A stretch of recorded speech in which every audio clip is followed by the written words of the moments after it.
Pilatus kutsui koolle ylipapit, hallitusmiehet ja kansan ja sanoi heille: te toitte tämän miehen minun eteeni, väittäen häntä kansan villitsijäksi. Olen nyt teidän läsnä ollessanne kuulustellut häntä, mutta en ole havainnut hänen syyllistyneen mihinkään, mistä te häntä syytätte. Ei liioin Herodes, sillä hän lähetti miehen takaisin meidän eteemme. Ei hän ole tehnyt mitään, mistä seuraisi kuolemantuomio. Minä päästän hänet vapaaksi, kunhan ensin olen antanut kurittaa häntä. Hänen täytyi aina juhlan aikana päästää heille joku vanki vapaaksi. Silloin kaikki huusivat yhteen ääneen: kuolema sille miehelle, päästä meille Barabas. Barabas oli kaupungissa puhjenneen mellakan ja murhan tähden vangittu mies. Pilatus vetosi uudestaan heihin, sillä hän halusi vapauttaa Jeesuksen, mutta he huusivat vastaan: ristiinnaulitse, ristiinnaulitse.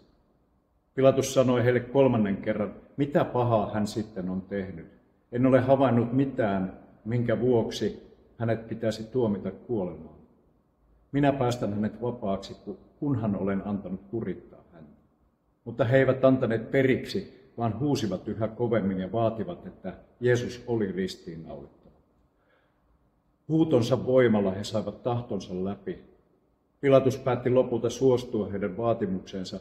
Hän vapautti sen miehen, jonka he halusivat, miehen, joka oli vangittu mellakan ja murhan tähden, mutta Jeesuksen hän luovutti heidän valtaansa. Jeesusta lähdettiin viemään.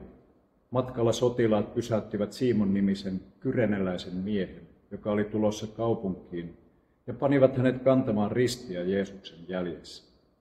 Mukana seurasi suuri väkijoukko, myös monia naisia, jotka valittivat ääneen ja itkivät Jeesusta.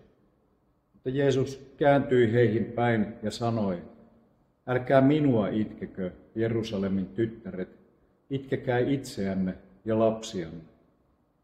Tulee aika, jolloin sanotaan: autuaita ovat hedelmättömät, autuaita ne kohdut, jotka eivät ole synnyttäneet, ja rinnat, jotka eivät ole lasta ruokkineet. Silloin ihmiset sanovat vuorille: kaatukaa meidän päällemme, ja kukkuloille: peittäkää meidät. Jos näin tehdään vihannalle puulle, mitä tapahtuukaan kuivalle? Rukoilemme. Herra Jeesus, me kiitämme sinua kärsimystiestäsi, jonka kuljit ristiä kantaen. Kiitos siitä, että olet kutsunut meidät seuraamaan sinua. Anna meille voimaa kantaa oma ristimme ja tunnustaa rohkeasti nimeäsi. Kuule meitä, sinä, joka elät ja hallitset, Isän ja Pyhän Hengen kanssa aina ja ikuisesti. Aamen.